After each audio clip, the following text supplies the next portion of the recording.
Hello guys, welcome to my channel TechGate. In this video, you're going to learn about fundamentals of web development, the types of websites on the internet, and how browsers render websites. So let's get started. Fundamentals of web development include DNS. DNS stands for Domain Name System. Whenever we type any website's name in the browser, for example, let's say google.com, the browser immediately displays the search engine. So what really happens here is that when you enter google.com in your web browser, your browser redirects the google.com text to the DNS server. By default, your web browser knows how to contact the DNS server. Now you might be wondering, why do we need a DNS server? We need a DNS server because the browser does not know how to contact the Google server directly.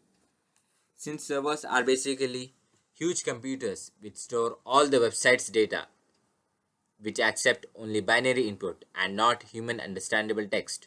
Therefore, the DNS server is used for matching website host names to their corresponding Internet Protocol or IP addresses. So, what is an IP address? Every device connected to the internet has a unique IP address that helps to identify it according to the IPv4 or IPv6 protocols. The same goes for web servers that host websites. For example, the public IP address of the Google server is 8.8.8 and so on.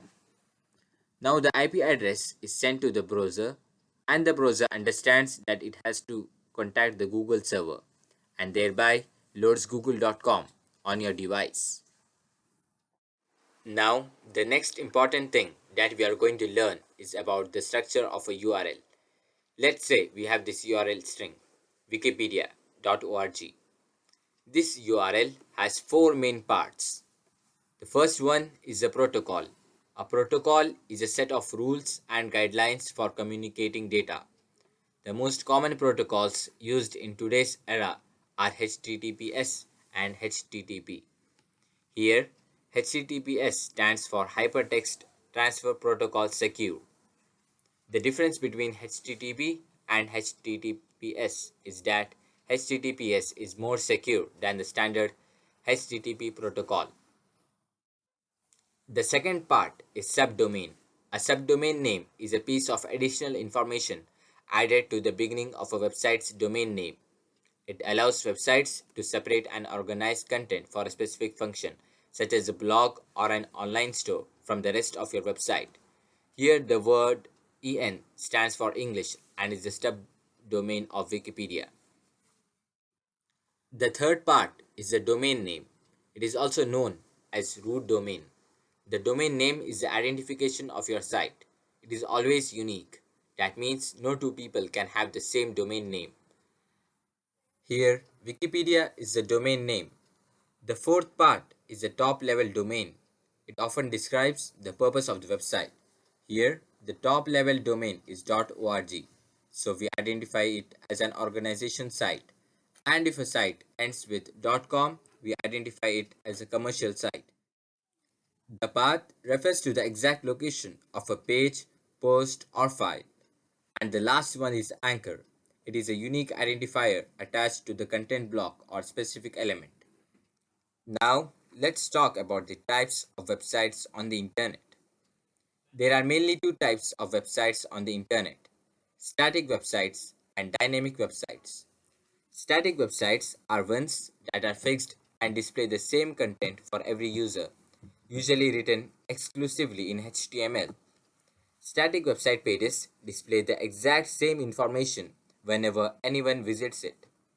Static website pages do not have to be simple plain text. They can feature detailed multimedia design and even videos. However, every visitor to that page will be greeted by the exact same text, multimedia design, or video.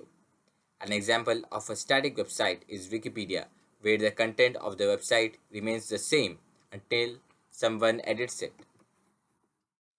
A dynamic website, on the other hand, is one that can display different content and provide user interaction by making use of advanced programming and databases in addition to HTML. Examples of dynamic websites include LinkedIn, Instagram, etc., where the content changes with time. Let's now understand how browsers usually render our websites. As we all know that we need HTML to build any website, and CSS to style it, and JavaScript to add interactivity to it. Now suppose that you wish to access Instagram on your web browser. So here the web browser sends a request to the Instagram server and fetches the HTML files for you. Now the browser needs to do some task here in order to display the HTML files to you. The first task that it needs to do here is get through the DOM. DOM stands for Document Object Model. Document here means HTML file and object is the way of arranging HTML files. So DOM is basically a standard representation for representing and interacting with elements in HTML. CSOM. It's a place where all CSS files are stored. And the next one is the render tree. This stores both HTML and CSS files and is responsible for showing the website in the browser. Okay, so let's meet in the next video where we will be learning about HTML. If you have liked my video, please do subscribe to my channel.